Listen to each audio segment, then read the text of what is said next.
We're going to try to sync up the video with the sound.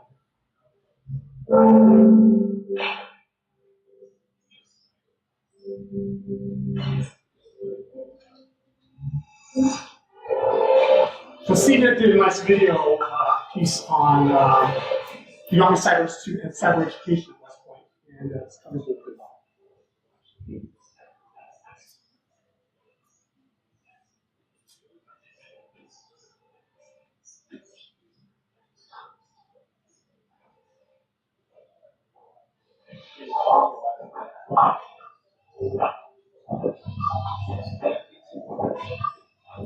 I think voiceovers coming out of the projector.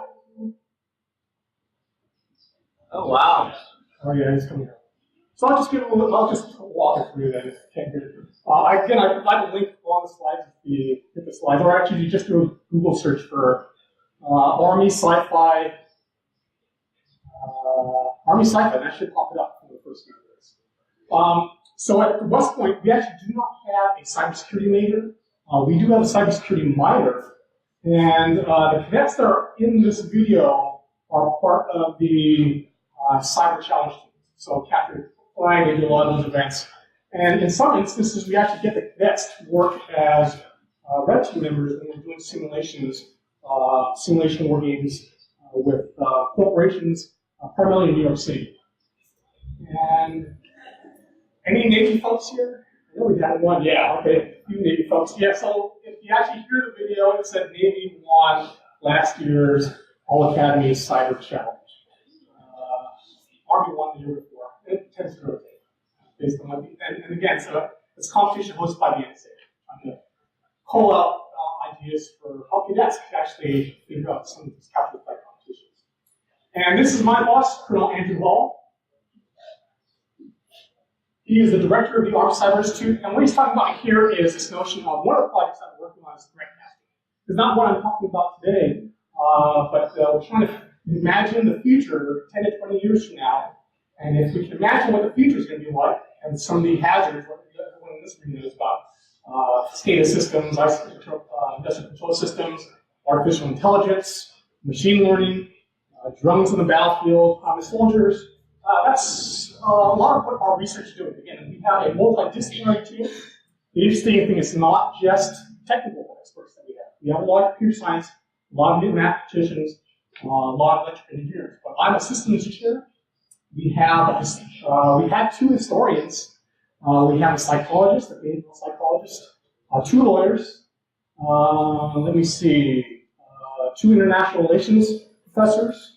And again, we're trying to get this multidisciplinary team so that we can figure out how to solve really the problems that we think we face in our nation. And with that, I'll put that on the slideshow.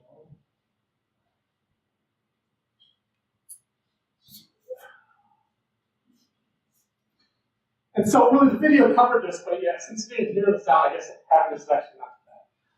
Army Cyber Institute still in 2012, so we consider ourselves a startup organization still. We are housed in the women's dormitory that used to be right outside West Point. And so when we have a lot of tech startup CEOs come visit us, they told us, yeah, you're a startup, you're living in a whole thing startup.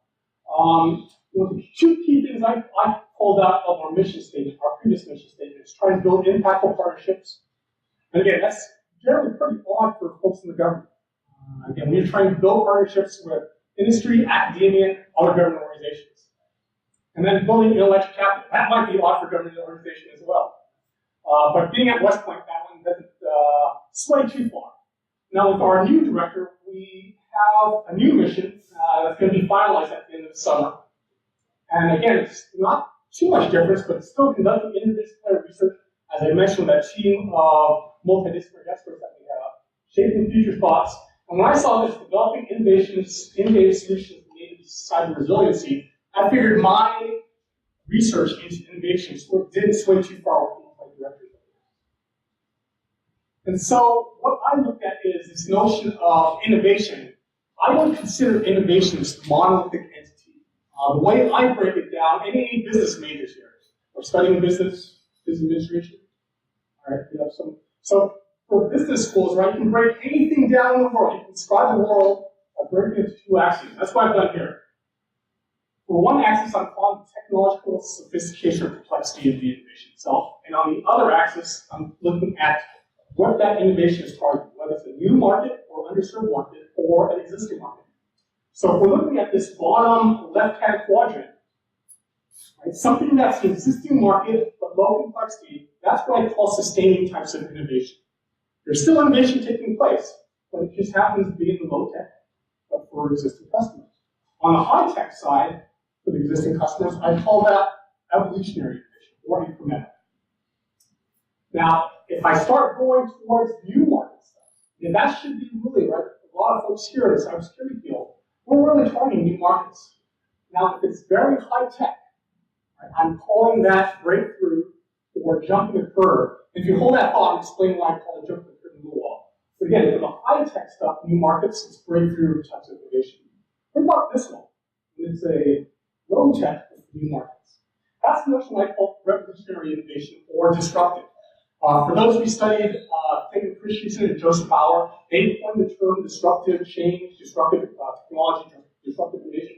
I'm actually calling it revolutionary for a specific reason, because I just want to be a little rebellious. But I think it makes it a little more clear, because we've heard that term already today, right? Someone's mentioned disruptive, being disruptive. In this case, I'm using it a specific way, right? I'm using it as a way to categorize low tech, but targeted for new markets. So, as a military intelligence officer, I told you I was going to introduce myself as this briefing goes on. I'm a military intelligence officer, and the way I looked at these types of innovations, I used pop culture, right? Helps me out. So for sustaining innovations, I think of Spock. I didn't see anyone with a Star Trek t-shirt or a Star Wars t-shirt. I'm actually surprised to a cybersecurity company not seeing one of those. Did I miss anyone? Did anyone have a Star Wars? I've seen a bunch of hacker conferences on. Okay, for me though, I'm a Star Wars fan. So when I think of sustaining innovation, I'm thinking of Spock, right? Very logical. He's always giving Captain Kirk the highest probability of success, right? Sometimes at the expense of his own life. Right? That's the course of action should select. And when I jump to evolutionary, right? Mad Magazine fans? Yeah, I'm in the right audience here. I don't see any kids in this audience. Yeah, so Mad Magazine, you remember the spy versus spy, the white spy versus the black spy, all they're doing is one-upping each other. Right? And that's the whole notion of evolution, or Wolf and Darwin, right? All you do is trying to, right, do some change over time that gives your species the greatest chance of survival. In this case, they were trying to kill each other. For breakthrough, what I think of, right, high-tech with new markets. High-tech with new markets. So I'm thinking James Bond. I'm calling these James Bondian types of innovation.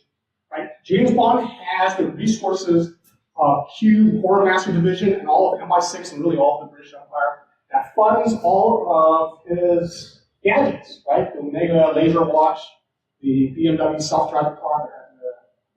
And again, I'm really thinking Pierce Brosnan, right? You remember Pierce Brosnan? He had all the gadgets. And Daniel Craig, right? In Casino Royale, they sort of made him disrupt or made him revolutionary, right? Not as much. But if you watch the last two, yeah, Daniel Craig's got a lot of gadgets too. So he's being pulled back into the breakthrough side. What about revolutionary? Revolutionary innovations. Low tech stuff. New markets. All right, the TV show, again, I have a right audience here. It's MacGyver. Right? If you think about MacGyver, right, he's got his Swiss Army knife, right? He's got his pen, he's got his gum. He's using what's available, right? Like most cybersecurity folks. So you're using what's available to save the day. And it's coming back on, right?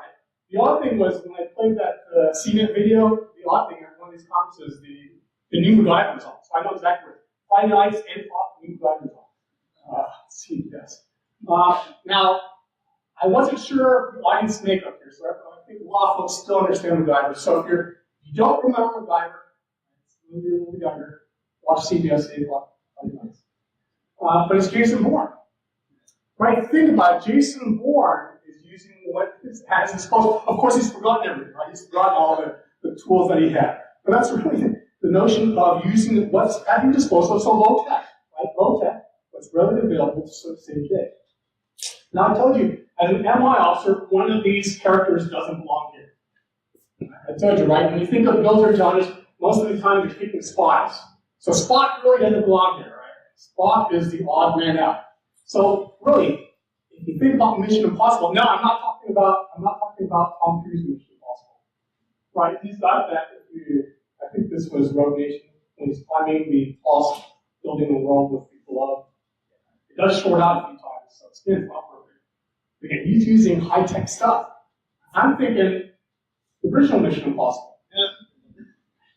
Right? Leonard Nimoy played Paris. We had a talk earlier this morning. We had a talk earlier this morning, social engineering.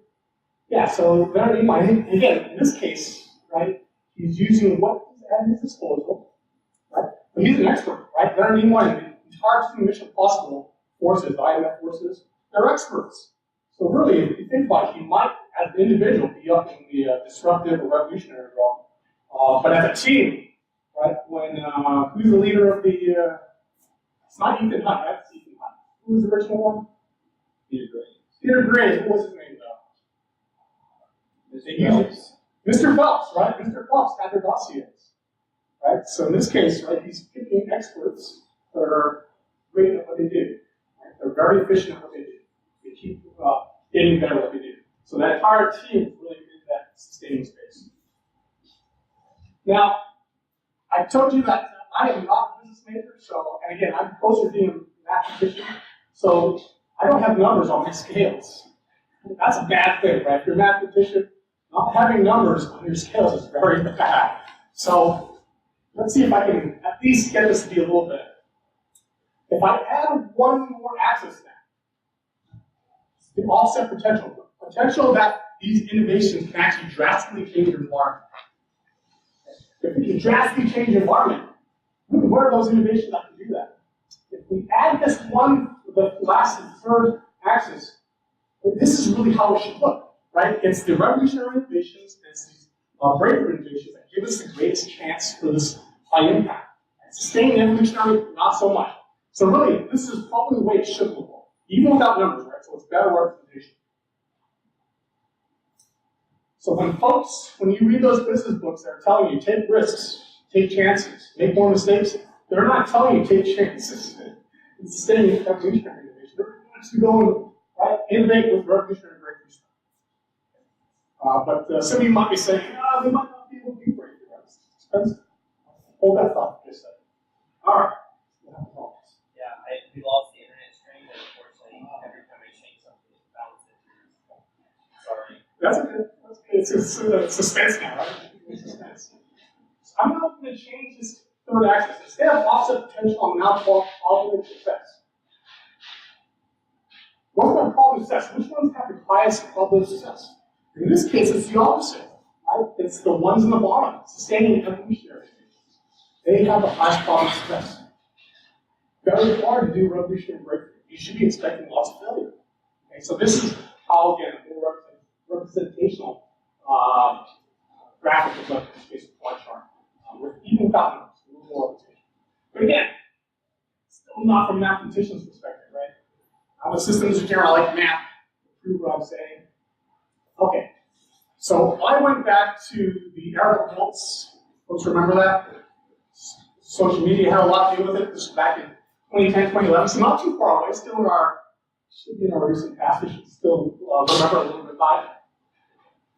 Again, it's tough to study revolutions by themselves because it's usually one-off. Right?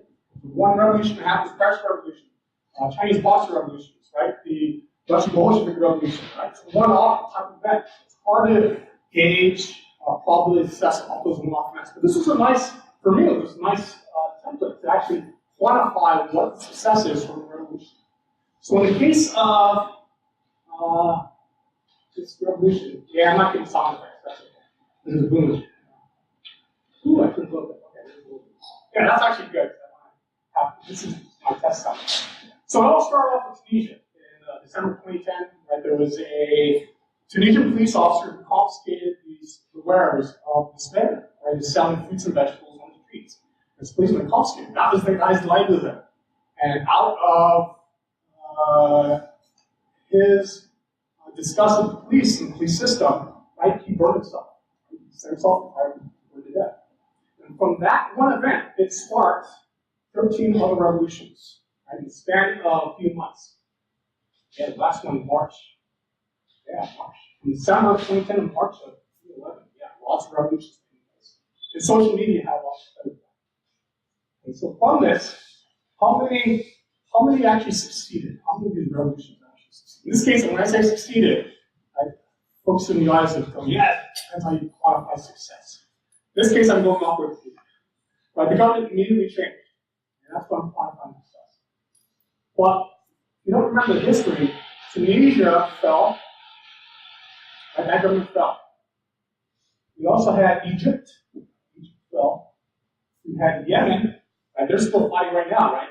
The government fell, but they're still fighting in power. We don't know who's in charge yet.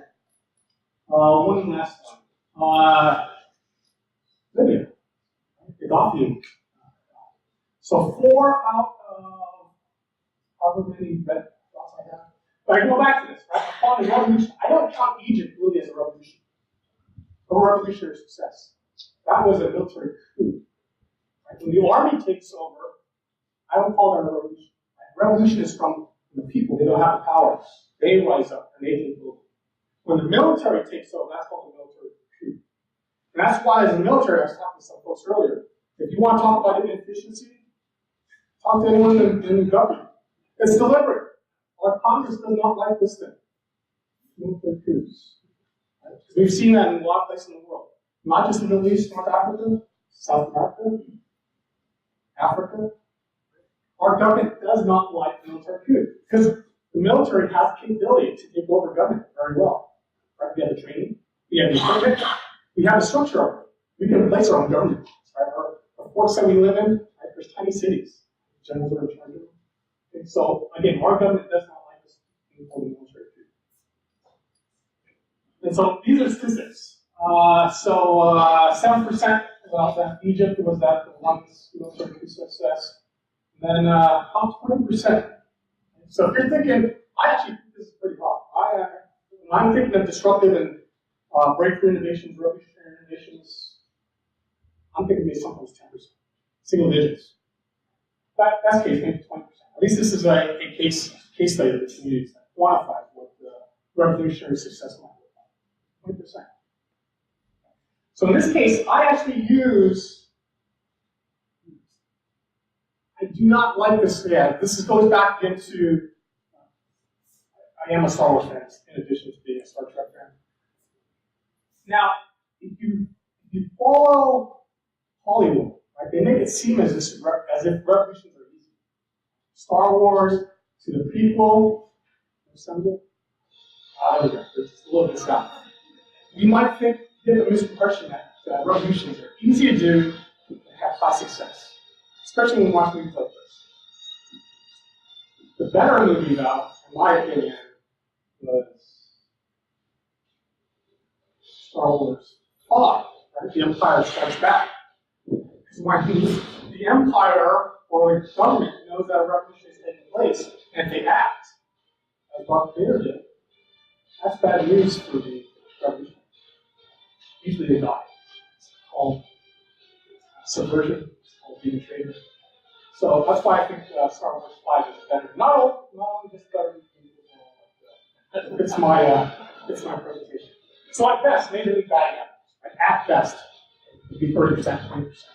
But really, I'm thinking 10%. Maybe single digits. So here's another way of looking at the string. Instead of looking at it as a quad chart, okay, if you look at it over time, and again, this comes really from Joseph Bauer's papers. They did a lot of research, primarily on this revolutionary disruptive red square. If you look at this, innovation is taking place, right? Usually this is taking place in the market leaders, right? Monopolies. They do have an incentive to innovate, but not that great, right? All they want to do is satisfy their customers' needs. So they're innovating just incremental, right? This is what they call incremental evolutionary innovation, just incremental innovations. So when we look at breakthrough, right? I called it jumping the curve earlier because breakthrough is really getting us off this green line.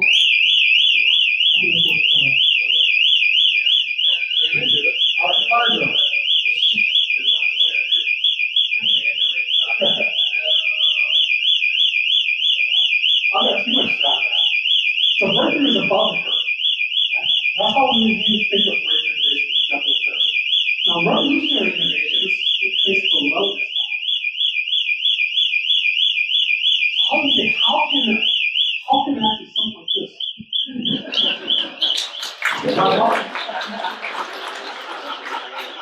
How can actually some type of innovation that's below what market expectations are actually succeed?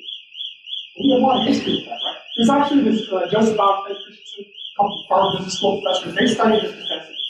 And they examined the fairly leading companies, stay at top game, right? Companies in green. They're talking about monopolies. How do you break monopoly power? Revolutionary innovations, right, are appealing to emerging markets, small subsets. And here's the key thing. Initially far worse, right? Below the green line, initially far worse on some attributes. But the great thing is that the newly valued criteria advances at such rapid pace that it overtakes that green line. Right? They get a new emerging market that dominates the existing one. Do you believe me on that? Kind of hard to think of, right? Well, let me give you some examples.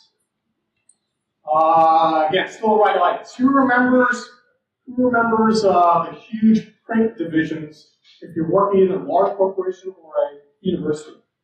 How large were those print rooms? Yeah, probably the size of this room, right? The really big universities. Where did Canon come along? Xerox went big. Canon went. Canon went what? Small, right? Who did they target? The mom and pop stores, right? They target the individual user. That same thing with here, right? IBM versus Apple. That's the easy one. IBM liked the big mainframes. Apple went, same thing, personal computers. It's a lot of similarities here. What about more recent examples? This is actually still the best. 1979, we had the big three automakers. They got disrupted by the Hondas and Toyotas. What was that? What happened in 1979? Question? Yeah. So what was the outside stimulus? This was a shock. Yeah. So the Iranian, that's what it was, right? This was due to a shock, right? In 1979, with the Iranian hostages, right? The U.S. government placed an embargo on Iranian oil. So what was the duly valued criteria? Miles per gallon, fuel efficiency. What did these guys do? GM, Ford, and Chrysler, they built big vehicles, a lot of acceleration. That's what Americans like. Until we had that shock. Toyota and Hondas in the world. And again, it wasn't quality, right? We think of Toyota and Honda having great quality now. It wasn't quality that was valued. They were smaller, they were right, not a lot of acceleration. Quality was probably worse, a little worse off in the big period. There was fuel efficiency. That's what was valued. But over time, as they got better, they actually started building bigger cars. They light bulbs, right? And surpassed the big three. Who's disrupting? Who's being a revolutionary reactor on business? Tesla. Yeah, everyone keeps talking about Tesla. I'm telling you, breakthrough takes a long time, right? Who's got a Model 3 on order right now? Well, if you have a Model 3 on order, is it coming on top? It's probably closer to breakthrough. They haven't invented it yet, right? They haven't made it yet. So I would think Tesla is probably breakthrough. Who's more revolutionary to Honda to do? Kia Hyundai, right? It's South Korean. It's the same company. It's Kia Hyundai. It's amazing, right? It's that this pattern keeps repeating itself. It's like, how would a company that has monumental resources, right? Monopoly power, essentially, the big three, succumb to the likes of Toyota, Honda, and now the likes of Kia Hyundai? Well, who's going to disrupt Kia Hyundai? It's happening again. China. Yeah, there's a company called Cherry in China. We'll see if they succeed, but I told you, this notion of revolutionary innovation, it's tough to do. 30% at best, 20%, maybe 10%. So again, there's a company in China called Cherry. They might be doing it. There's also a company in India called Tata. They actually bought off Jaguar. So they're going both directions, right? They're going revolutionary and breakthrough. We'll see. Yeah, so it's amazing that this trend keeps continuing. What about today? We have examples of that today. Anyone still use the BlackBerry? I do. Government gives it to me, right? Yeah, someone told me about inefficiencies. Yeah, the government gives it. Okay, it's BlackBerry's got some security features, but iPhone has that. What was the thing with BlackBerry? Who did BlackBerry came to? What was the one feature that BlackBerry couldn't get rid of? The longest time. The keyboard, right? Remember when President Obama's second term? Yeah, is the crackberry, that's what they called it, right? Like showing folks how fast they could text. Yeah, so in this case, BlackBerry couldn't get themselves off this green line. They said all users like keyboards. Who did they not target? Who was a new emerging market that they did not target? They targeted folks who were comfortable using keyboards. Did you ever see like a really old person using a BlackBerry? Grandparents using it? It's tough, right? That was tough for them. So when I had, right, the iPhones and the Androids, when I came along, they made it simple. That simplicity was their newly valued criteria. And the new market became folks who couldn't use the keyboard very well. That was me. Okay, again, I described these revolutionary breakthrough innovations. I just want to highlight once again, they're very hard to do. Again, 20% based on the Arab revolts. Right? But anywhere from 10, 30%. It's tough to do. Now, where do I want to highlight here?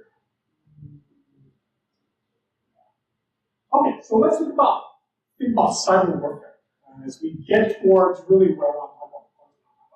This whole notion of how we best protect the future, the reality is, yeah, I focus this talk on revolutionary disruptive innovations, but the reality is we need all of them. Right? We need breakthrough, we need sustained evolutionary, we need them all. Okay? That's the reality of the world we live in. Right? We need to be doing all of them. The problem I see, though, is if we neglect the revolutionary innovations as a nation, and we've done that before from the military side, think about really all the recent losses and ties. We lost because of this side. Right? The enemy did this side better than the other. The government tends to be good at this. Korean War. 1953? That's when it ended. Yeah, that's when it ended in 1953. So sorry, 1950. The Chinese army, right? The UN forces that led under General MacArthur, he pretty much decimated the North Korean forces. They pushed them all the way back to the Yellow River to explore China. But for some reason, right, MacArthur could not stop these Chinese forces. They crossed over. It was peasant armies. They didn't have any tanks and rifles. How is it that UN forces lost these Chinese armies? Well, one major reason, you read through history now, is MacArthur relied a whole lot on his breakthrough innovation. At that time, that was his reconnaissance. It was aerial reconnaissance. Right? What film? What's the problem with what film? Photography. It needs light. Dark. All you see is black. So his intelligence officer, I told you I'm an intelligence officer. I can't believe MacArthur's intelligence officer is J2, lasted as long. He lost the whole lot. They underestimated the Chinese strength by a factor of 10 for every major conflict. You can't win against 10 to 1. It's tough. Even with tanks, even with artillery, even with air superiority, air dominance. The Chinese army operated exclusively at night. The NATO was happening. The Korean Vietnam War. Any Air Force? Ask that. I know we have some army. The Air Force dropped so many bombs over Vietnam. It's amazing. Right? If you read the history, we dropped more bombs over Vietnam than we did over, if you recall the movies over the bombing of Dresden, bombing of Berlin. We dropped more bombs, tonnage of bombs over the Ho Chi Minh Trail than all of World War II. It's amazing. Again, did we stop the Ho Chi Minh Trail? Never did. Initially, it was because the Ho Chi Minh Trail was truly never a trail. Right? It was just a logistics effort through the woods. So if you drop the bomb, and folks it's not a road network, right? Folks are carrying stuff, carrying things on their backs. You just put it around here. How we teach our military, right? You bypass obstacles. It's amazing. You can figure out that the North Vietnamese and the Ho Chi Minh and the Viet Cong, they bypassed all the craters. Over time, right, as the war went on, it became a real network, right? The more traffic that went through, it did create a real network. Iraq, Afghanistan, major casualty-producing weapon on the battlefield was IEDs. Improvised explosive device. Improvised. When you say improvised, it's punishing with some disruptive realm. Yeah, they found the munitions on the ground. They hooked it up to pressure plates, or initially, eventually went up to cell phones. Initially, crudely made devices. Thought they did this EOD soldier. I'll tell you, the initial IEDs were terrible. A lot of it didn't work. It was dudded munitions from the Iran-Iraq. I was stationed in.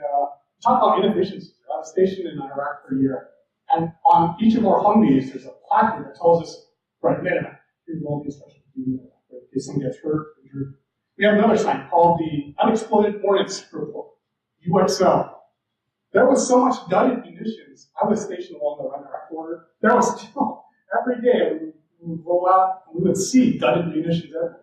If I had ever called that in, I would be having EOD, the explosive ordnance folks there, day and night. That would have been our sole effort, clearing the munitions from the Iraq border. It's amazing how much is still there. What about cyber warfare? My contention, and I'll let you guys vote, my contention is that nearly all first release malware originates in this disruptive space. Does it always work? No, right? We have already heard from some folks, it takes time, right? If someone likes breaking in, then it takes more time. But you're doing it with resources that are available, right? You're using Google. I think Brian talked about that this time. Right? Use Google if you're using someone else's whip, right? They gave you the blueprint for how to use malware. So my contention is most of the malware starts in the structured space. And my concern is that we're not defending in that space right now, just as we haven't done for the past 3 major conflicts. So if we look at this, right, this whole notion of cyber offense, we're talking about cyber warfare. My contention is that most of the offensive tools, right, start off as revolutionary, disruptive, then they spread out to these other realms, right? Different versioning, right, more efficiency here, or you're trying to defeat, right, some defense mechanism, your adversary, your victim, right, as it goes. There is a little bit of breakthrough, but there's no need for breakthrough, right? You can develop everything in the revolutionary space. That's why as cybersecurity experts, we're having a tough time. There's all this revolutionary disruptive innovation taking place.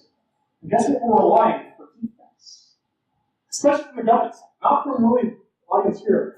From the government side, I look at this from the cyber defense. Anytime I tend to hear the word automation is the cure for all our woes, that tends to be breakthrough. DARPA is doing a whole lot with AI. We're studying a lot with AI machine learning. That tends to be breakthrough, right? It's a long time. Sure, there is a little bit of disruptive innovation here, but that's really coming from this office, not the government. The U.S. government's thinking this way.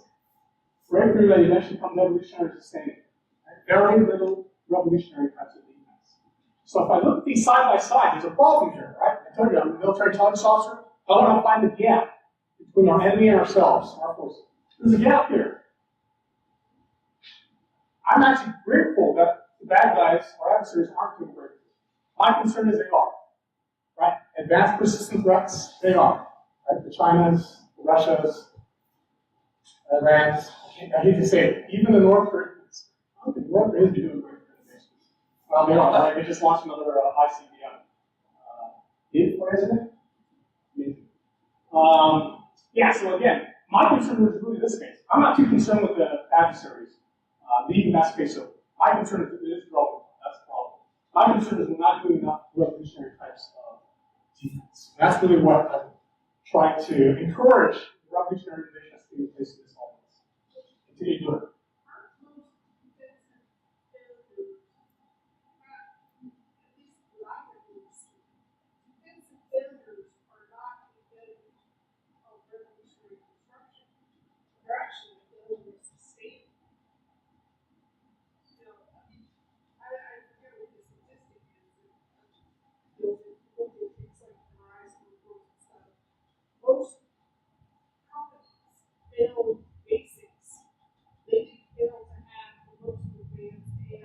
Right. They failed to know that they had to serve above the internet. Yeah, so the comment here is, it's not that it's, right, it's not that there's, failure we're seeing on the cyber defense side is that it's a failure of sustaining defense. I don't agree with that, right?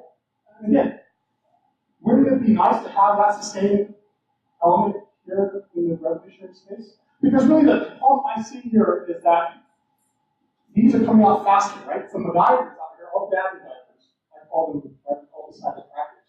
Cyber crackers in here, they're creating many more offensive tools. And we're not, sustaining is probably one area, but we don't even have enough. I'm concerned we don't even have enough. Because the focus, right, at least on the government side, is here. On the commercial side, I would actually disagree somewhat with that. That's why there is some blue here on the defense side. The problem, I think, is that we haven't, sustaining is one, but we haven't capitalized on this notion that we have the tools. We actually do have the tools. Or actually can think of the tools to combat those. It happens every day, though, right? A zero-day attack happens, right? What do you guys do?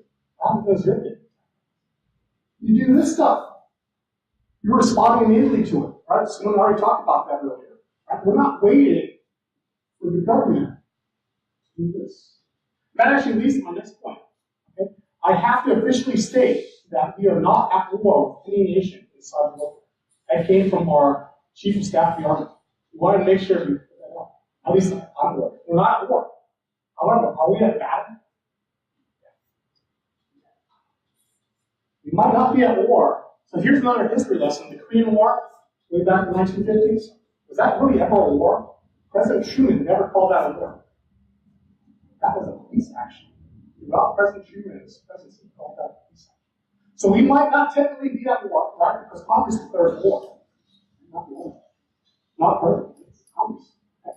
So again, that's we are battling.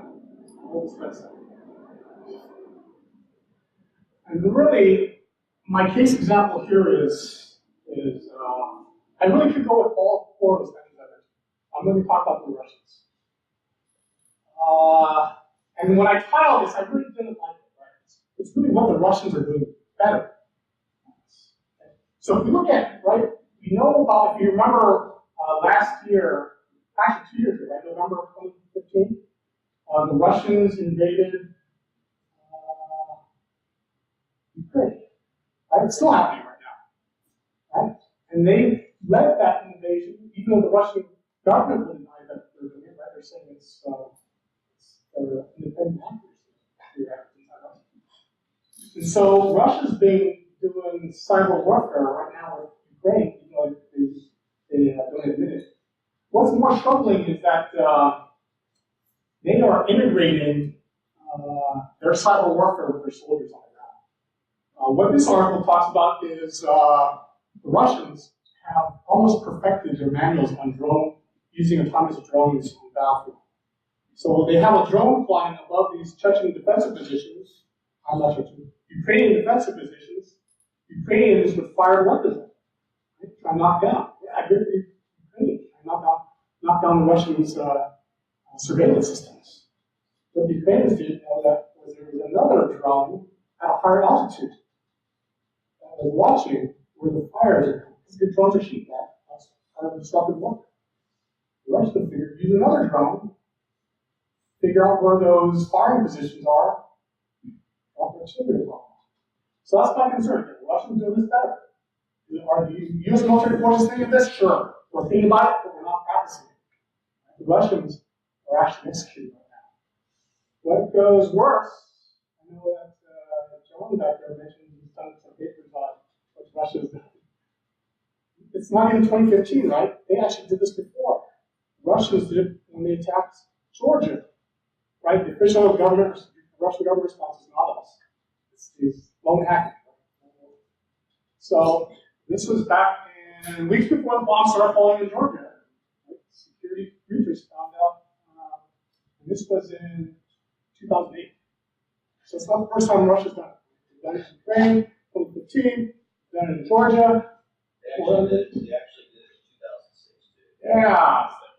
So it's not even, right? Even Georgia's not even the early case there. That image, the image of the president, Hitler, was actually made in 2006. Yeah. So this was, right, Estonia, Russia's attacking Estonia. Now this one, Russia does not deny it. When they attacked Estonia, they did a cyber attack in Estonia back in April of 2006. 2007.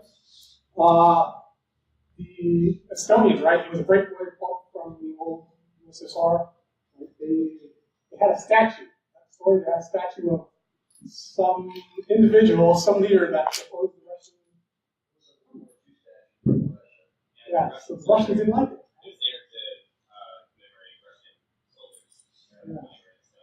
They took it down, right? They took it out. So the Russians didn't like that. And so from that incident, they shut down Estonia's education system, they shut down their banking and finance, they shut down their comms, media comms, and there was one more, electricity. Estonia is the most wired country in the world, and they do not use cash. They don't use checks. Pretty much only debit cards. So when this attack occurred, it shut down the entire country for 10 days. Yeah, so the official response, right, if you look in the media, about 7 to 10 days was when Estonia brought things up. But if you actually talk to people in Estonia, 30 days for some of the official. 7 to 10 in most critical, 30 days. If you can imagine that for an American city, I can imagine 7 days. You can probably survive 7 days, right? That's the Sandy incident. 30 days. This incident you're talking about actually allowed Estonia to change their entire constitution. And they changed everything. I actually wrote and ran the first cybersecurity exercise, cyber awareness exercise for Estonia in 2010. So this one event changed everything for Estonia. So John is talking about a lot of things that Estonia has changed. It's amazing. I actually had a cadet project studying Estonia on behalf of CENTCOM, our Central Command, forces in the Middle East. They teach coding, right? Because of this event, they teach coding to all their elementary schools starting in the 2nd grade. That's their 4 language. Wow. Wired. It's wired. It's amazing. Estonia. Yeah, tiny countries. Just Russia. There's a lot of things that we can learn from Estonia. The neat thing about Estonia, you probably don't know, I'll throw this in, is that when the Georgian attack took place in 2008, there was an actually Russian mob guy in Estonian power. He actually ran part of the operation and used U.S. credit cards and people around Western Carolina and Tennessee to set up some of those sites. But he was actually based in Estonia. It's scary stuff. So again, that's why I think what the Russians are doing, perhaps not right, but they're doing definitely better. And that's really my concern right now with really the second talk, my talk, right, the second title. If we think about it, this is where the NSA resides, right? They're an monopoly power in the U.S. right now on offensive cyber techniques. When I'm talking to U.S. soldiers who are trying to implement, right, don't forget about the breakthrough, right? Leave that to the NSA. They're doing it well. I'm talking about this area, right? This whole notion of revolutionary innovations. My problem right now is that our military forces, our tactical units, are not as proficient as the Russians, based on the past slide in their history from 2007. And the concern I have really is if you do not ever do, right, and say, are you going to do all 4 of these innovations right? The concern I have, right, is really is the rest of our military. Are we getting better? Yes. Our cyber forces only stood up 2 years ago. I told you we were a startup. Our entire cyber forces were a startup, right, 2 years ago. We haven't infiltrated really or permeated really all this knowledge down to our cyber forces yet. We have to start doing these revolutionary innovations. Yeah, let the NSA work on their sustaining evolutionary green ones. Let them worry about the breakthrough, right? Let them embargo. Of course, and if you're a contractor, yeah, then keep working those breakthrough ones. Right? You've got to, but again, I want our military force to start thinking about these revolutionary innovations. So during the cyber, right? It's just 2 hacks, right? So does this change when Cybercom comes from that command, and during when it's truly separated, you got Title 10, you got Title 50 responsibilities. What does that change? Because truthfully, when we talk about the military versus the NSA and cyber, truthfully, it's the same person. It is. It is. So the comment is, or the question is really is the Director of National Security and then the Commander of Cybercam, aren't they really the same person? Right? Aren't they like the Director of the NSA and the leader of the Cybercam? Aren't they really the same person? And the reality is yes. Problem is our forces. I'm really drawing up the disparity in proficiency our military currently does not have in comparison with the Russian military. And again, I might even bring up the Chinese. If we call it advanced persistent threats, that was China, right? China was the original advanced persistent threat. If I bring up China, China has embedded cyber into all their, at least strategically, right? From their, what are they calling it? The Joint Staff Divisions, from their staff, literally all their intel, staff directors, 1, 2, 3, and 4. Cyber is emphasized as a way to offset U.S. technological superiority. China is looking at cyber as asymmetric means of displacing our technology. My concern is with Russia, right? We don't have technology. You can argue we really don't have technology superiority from a military perspective. From there are ships, submarines, aircraft, even ground forces. We're pretty much on par, and they have a lot more of it. Right? The offset back in the day was back in Cold War. What was the offset? It was nuclear weapons. Right? But guess what? We got the nukes first, but Russia got more of them later. Right? We studied it. And so that was the offset, right? That was the breakthrough innovation that we had prior. Then, with the great folks at DARPA, they came up with all these breakthrough innovations, right? This new area. More to combat the Russian mass. Right? DARPA came up heavily. They came up with stealth, GPS, precision guided missions. Those three things together help the U.S. offset the Russian advantages. Do we have that today? My concern is we don't, right? Again, based on the graph I had earlier, we are lacking in that disruptive space. So is this sort of strategic versus tactical? I don't think it's strategic versus tactical. So the question is you're talking about revolutionary breakthrough as strategic? And I don't think so. I think a strategy, for me, strategy is incorporating all four of these, but make sure we don't leave off revolutionary as well as part of our defense. Which is the blind spot. Right now, it's our blind spot. And again, we've seen that with, again, our history, our recent military history shows it's a blind spot. And I think this is a way to at least listen, if not discussions on it. I really do think we should need to focus attention on how we can encourage. And again, I told you one of our efforts from these guys to encourage partnerships. Because we recognize from the military side, it is tough for us to do this. If I were Darth Vader, would I be doing revolutionary innovations? No, probably wouldn't be, right? I'd crush them with the Death Star, crush whole planets, right? The breakthrough innovation. Okay? But I recognize that there's rebellions out there, revolts, and these folks are trying to disrupt us.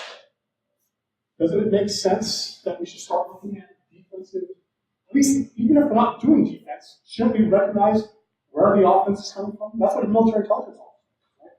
We look at the enemy and we look to find the strengths and weaknesses. I'm finding strengths right here in the enemy. And I've just mentioned just China and Russia. We can also talk about North Korea, talk about Iran as well. Finally, we talk about, right, some might say the true threats are the radical elements out there, right, the terrorists. They don't have a convention, right? There's still a convention, right? With all these nation-state actors. If you do something to us, we can respond in kind. Unfortunately, we did that for Sony, right? That was kind of off. So we're going to respond to Sony. But not to the Sands Casino. Right? The Iranians crushed Sands Casino. They actually destroyed the Sands Casino's servers. That was physical damage. And we said we would respond in kind to Sony. At a time of much easier. So I'm not sure if that's happening. But again, I think that this is a strategy. The whole thing is strategy. Now, in tactics, I do want to make sure that that is a good question. I want to make sure from a tactical perspective, because from our military, yeah, we need to be better at all this as well. We don't have the tools here yet. We need to integrate what you're talking about here, tools that are available. And again, enough I'm giving here is classified, which is another reason why I like attending these conferences. When I attend these conferences, again, I've been told it's illegal for me to go on WikiLeaks and view the NSA downloads. I can't confirm or deny anything to this slide, but I can't even look at it. I've been ordered not to look at it. So I haven't gone to my Tor account. Obviously, but when I come to these conferences, inevitably someone usually puts some top secret stuff and says, "Ooh, I cover my eyes, right? I cover my eyes because I'm not supposed to look at it." Then I have to sign a disclosure statement to my security officer. There might have been classified information. Someone else have a question? So I think the NSA is really good at doing research and innovation. That's where they live. You got TAO that does operational stuff, but the reason why NSA and Cyber Command are at right now is simply because Cyber Command can't sustain itself. And it requires It's still developing. We don't have the man. We're building manpower.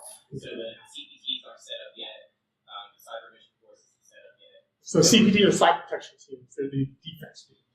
So they rely on the NSA for a lot of resources and such. I think where we fail, and it's not really where we fail, we realize it's a failure now and we weren't paying attention to it prior, is in our operational and tactical down around corporations where you said Russia demonstrates dominance. So coming from school, from Army schools, when you talk about tactical, it's across our Army in particular, cyber is the cool new buzzword, and not very many people understand what that actually means. And going back to your slides there with offense and defense, I think as offensive personnel, we spend a lot of time in the revolutionary stage because we're trying to figure out how to break into the to achieve, that dominance to be revolutionary. Whereas on the defense side, we're still saying in a breakthrough, but we're not being really revolutionary because we're so down in the weeds and processes and TTPs and how we actually do things. And we're not paying attention and trying to be revolutionary. We're trying to catch up. That's the problem, right? It's because the problem, again, when I look at this, it should be crystal clear.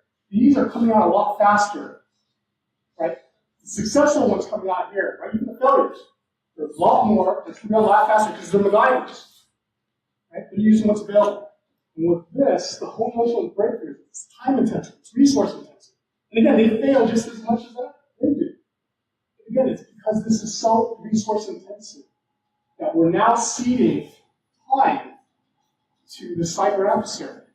He's developing up. Which is why I'm encouraged, right? Everyone's talking about, right? Even the talks today, even on agile development, secure agile development, right? Set DevOps.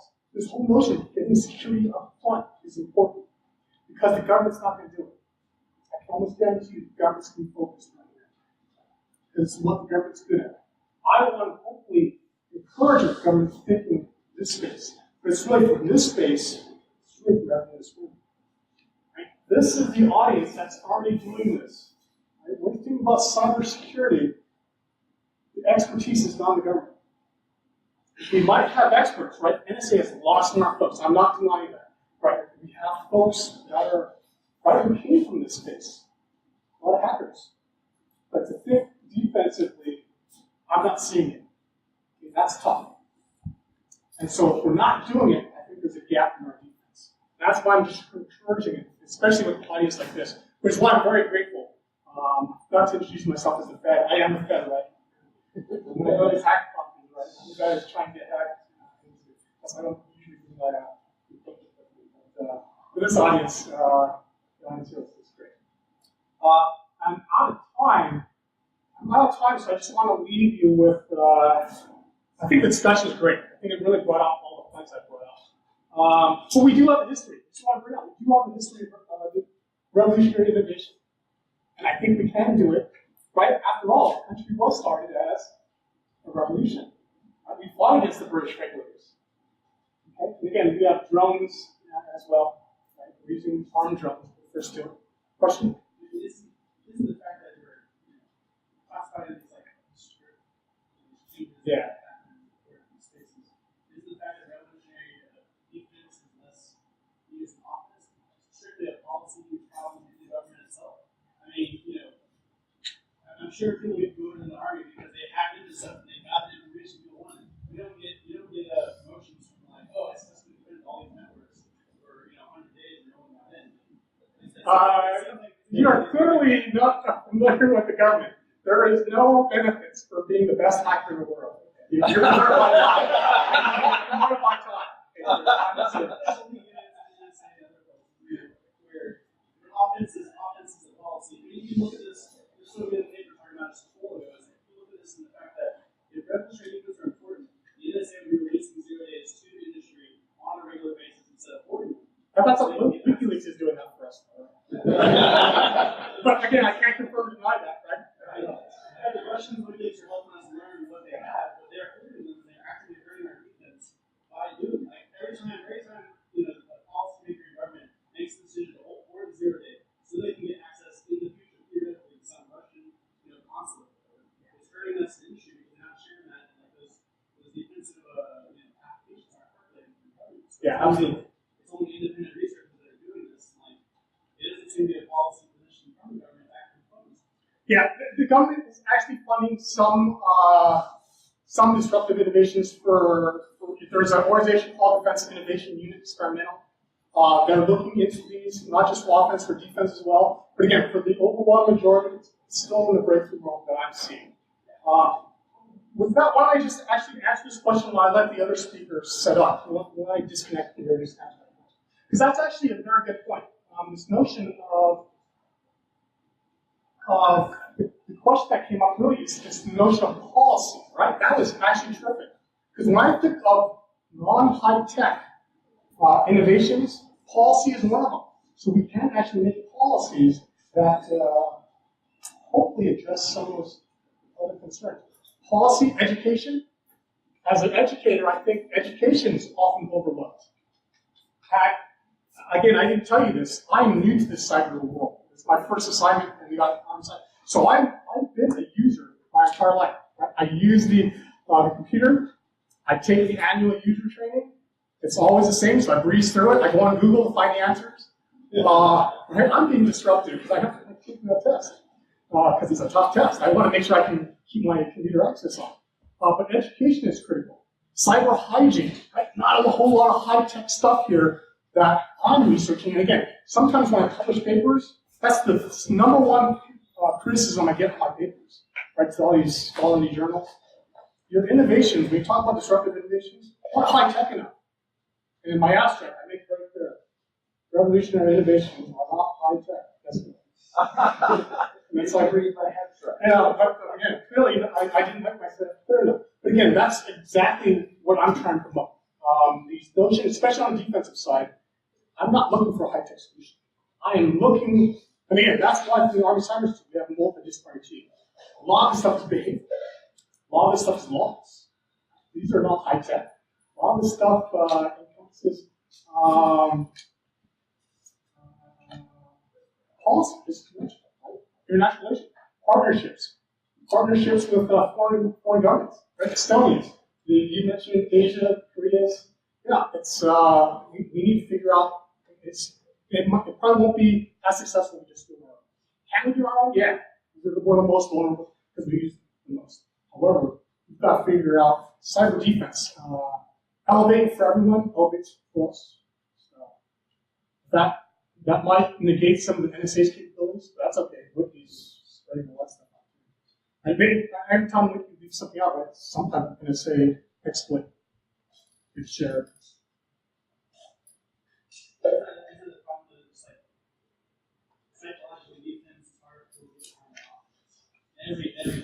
Yeah, that's always the case. Yeah, defense is always harder. There's why offense is usually the one that wins that. And that's where the resources go. Thanks. I've exceeded my time.